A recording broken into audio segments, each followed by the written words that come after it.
Welcome to This Explainer. Today we are unpacking the almost impossible story of how a former shoe salesman completely disrupted Italian football and built one of the greatest teams of all time. We're talking about Arrigo Sacchi, a guy with absolutely no professional playing career, no famous pedigree, and yet he completely rewired how the modern game is played.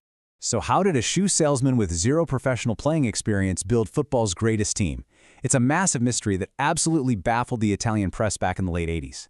I mean, how on earth does someone go from selling shoes to taking the reins of AC Milan? At the time, Italian football was a super exclusive club, usually reserved for legendary ex-players. To the media, handing the keys of a giant like Milan to a complete amateur, it seemed like total madness.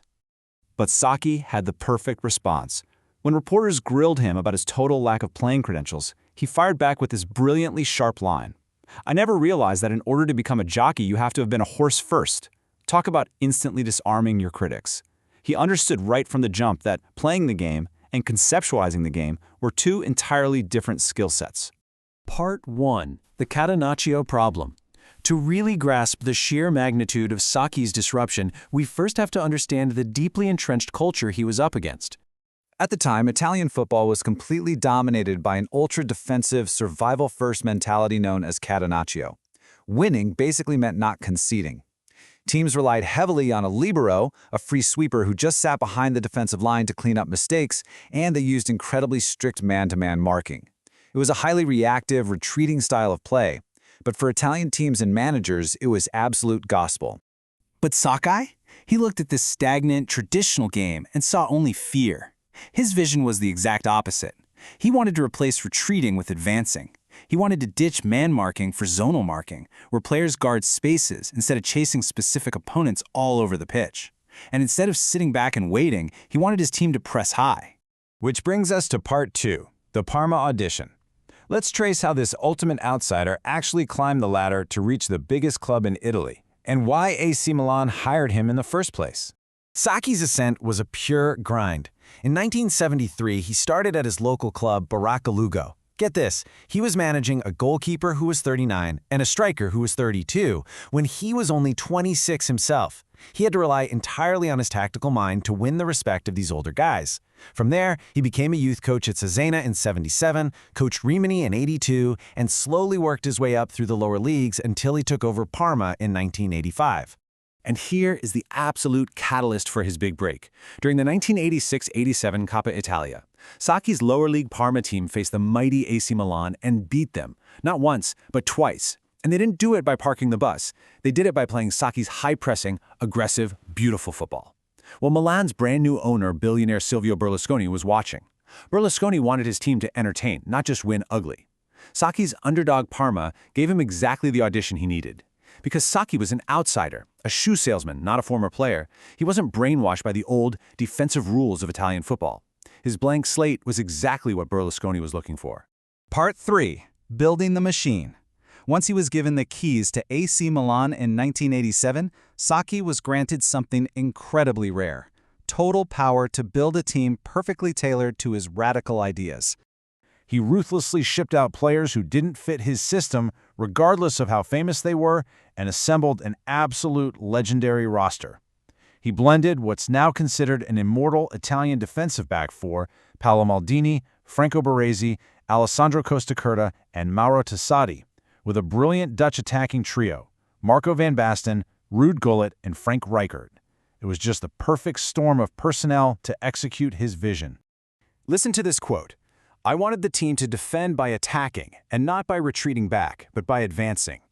That perfectly captures the psychological shift he demanded from these players. He was essentially tearing up the traditional Italian playbook. He didn't want a team split in half, with defenders defending and attackers attacking.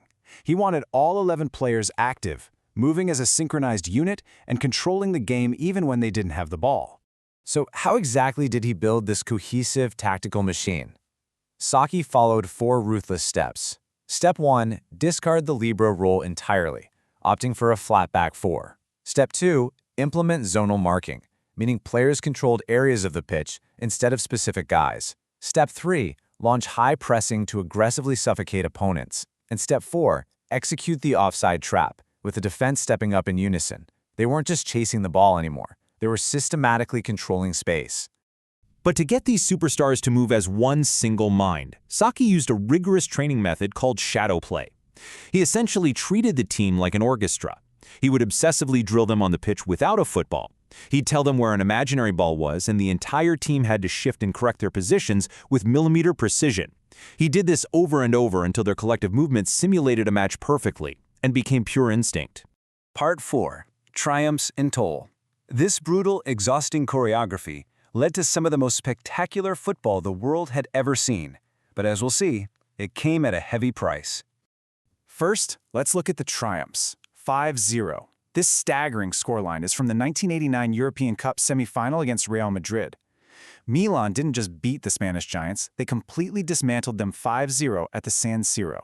It was absolute proof that Sacchi's pressing system couldn't just win in Italy, it could obliterate the absolute elite of Europe. And their peak of success was simply phenomenal. Under Sacchi, Milan won a Serie A title and then conquered the world, securing back-to-back European Cups in 1989 and 1990, followed by 2 Intercontinental Cups. Winning consecutive European Cups was a feat of dominance that wouldn't be repeated in football for nearly 3 decades. But the toll of this success was brewing. Sacchi saw individual brilliance strictly as a tool for the collective. He even said, Van Basten was the best, but Gullit was the emblem. Without being the best, he was the one who helped me the most.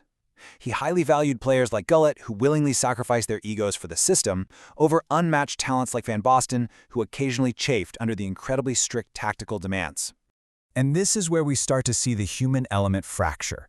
The exhausting, tactical demands, the relentless physical and mental stress of shadow play, and Sacchi's obsessive perfectionism completely drained the players. It pushed them to their absolute breaking point. I mean, you simply cannot sprint and press at maximum intensity forever without eventually burning out. By 1991, the demands were so crushing that the team's star striker, Marco van Basten, finally reached his limit. He delivered a shocking ultimatum to ownership. It's either me or Arrigo Sacchi. Faced with a mutiny from a generational talent, Silvio Berlusconi's hand was forced, and it brought a sudden end to Sacchi's golden era at AC Milan. Sacchi wasn't exactly fired, though. In 1991, Berlusconi helped orchestrate a move for him to manage the Italian national team. And he was successful. He took Italy all the way to the 1994 World Cup final. But that same obsessive dedication that made him a genius was eating away at him.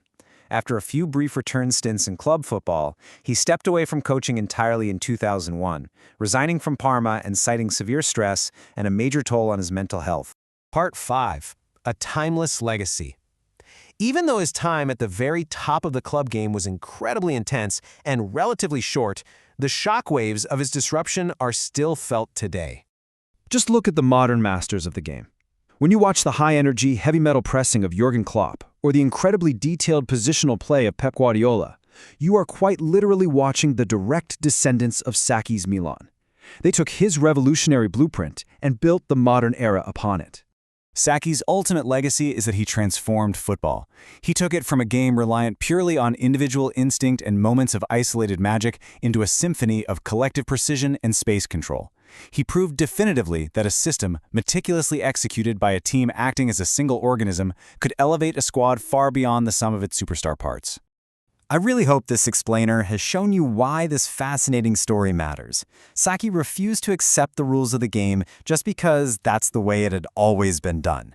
If a shoe salesman can completely reshape the most deeply entrenched tactical culture in world sports, what systemic rules are you accepting today that just need a new perspective? Thanks for joining me, and keep questioning the rules.